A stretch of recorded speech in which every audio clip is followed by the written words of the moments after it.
Gajanan developers Pune यांच्याकडून आता पंढरपुरात इसबाबी कलश मंगल कार्यालय येथे साकारला जातो आहे भव्य गजानन टॉवर 10 मजली ट्विन बिल्डिंगचा प्रकल्प।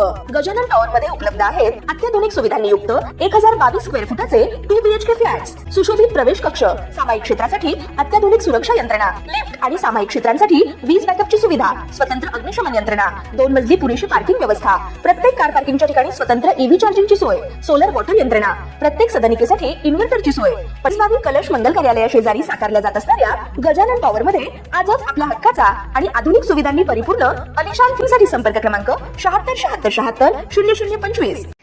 ताज्या घडामोडी पाहण्यासाठी आमच्या YouTube चॅनलवरील PVR म्हणजेच पंढरी वार्ता या न्यूजला सबस्क्राइब करा आणि शेजारील बेल आयकॉनवर क्लिक करा। सोलापूर जिल्ह्याचे नूतन जिल्हाधिकारी कार्तिकेयन यसे आज पंढरपूर भेटीवर आहेत। आज त्यांनी वाखरी पालखी तळास तसेच पंढरपुरातील 65 एकर परिसर व वाळवंट परिसर तसेच मंदिर परिसरात भेट देत पाहणी केली। या 65 एकर परिसरात असलेली शौचालयांची व्यवस्था, पाणी पुरवठ्याची व्यवस्था तसेच भाविकांना उपलब्ध करून देण्यात येणाऱ्या विविध सुविधांची माहिती घेतली आहे। प्रतिवर्षी आषाढी यात्रेच्या व कार्तिकी यात्रेच्या पूर्वी प्रशासनाकडून भाविकांच्या सोयी सुविधा उपलब्ध करून देण्यासाठी कोट्यवधी रुपये खर्च केले जातात। यात पंढरपूर शहरातील विविध वाहनतळ तसेच 65 एकर परिसरात मुरुम टाकण्यासाठी कोट्यवधी रुपये खर्च केले जातात।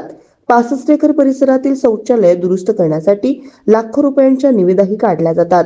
दरवर्षी आषाढी यात्रेपूर्वी दुरुस्तीचं काम केलं जातं आणि यात्रा झाल्यानंतर पुन्हा काही महिन्यातच 65 एकर परिसरास वाऱ्यावर सोडून दिल्याचं चित्र अनेक वेळा दिसून आलंय।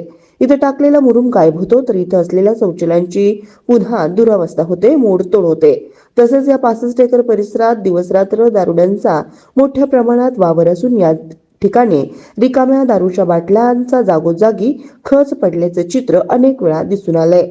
तर रात्रीच्या वेळी याच 65 एकर परिसराचा वापर अवैध वाळू वाहतुकीसाठी देखील केला जात असल्याचं अनेक वेळा दाखल गुन्ह्यातून समोर आलं आहे।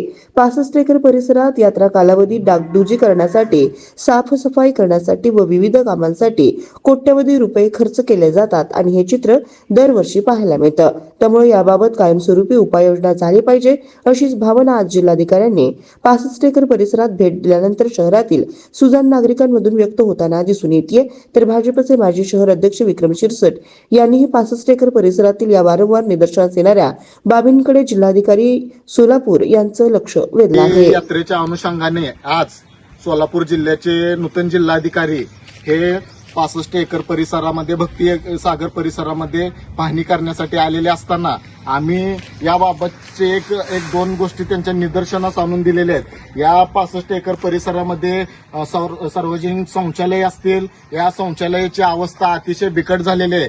आणि दुसरा एक विषय, पंढरपूर नगरपालिकेच्या वतीने 65 एकरमध्ये मुरुम टाकला होता गेल्या वेळेस, पण चांगल्या पद्धतीचा मुरुम त्या ठेकेदारांनी टाकला नाही। तसेच ही एक बाब आम्ही या जिल्हाधिकारी यांना निदर्शनास आणून दिलेले आहे। आमच्या मागणीची दखल घेत ते लवकरात लवकर हे आमचे विषय मार्गी लावतील, आम्हाला असा विश्वास आहे।